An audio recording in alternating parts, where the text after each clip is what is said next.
Welcome to Anomia 2, where common knowledge is still uncommonly fun. Today we're going to learn how to play this game, which features brand new decks to guarantee hours of fun. Players are going to be racing to find matches and win cards amongst the chaos. To set up, you simply need to open the box and choose which of the two decks you're going to use. Give that deck a proper shuffle and split it into two roughly equal draw piles that you put at the centre of the table.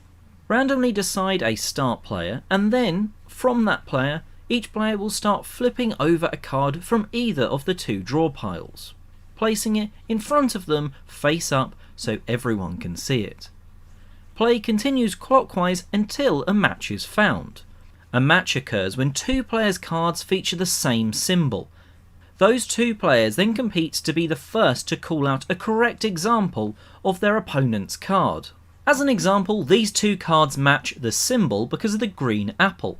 So you could shout out kilogram for unit of weight or Chinese for takeaway.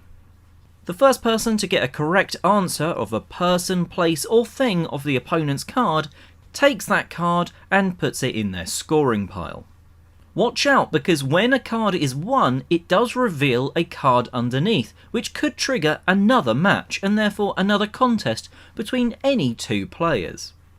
When a wild card is drawn, it's placed between two draw decks. Matches can now occur between these symbols as if they match. That wild card stays in play until a new one is drawn and is placed over the top of it. The game of Anomia 2.0 continues in this way until there are no cards left in the draw pile.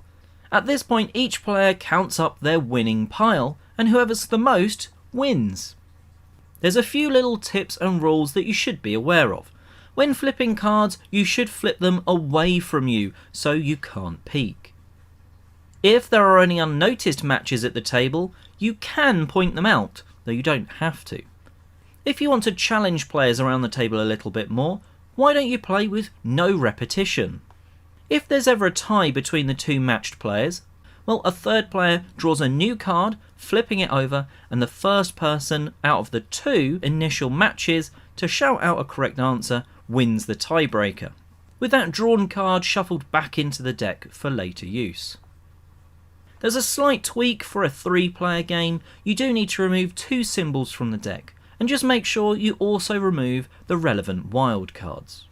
If you want a longer game, you can shuffle more decks in, including those from the original game, for the ultimate Anomia experience.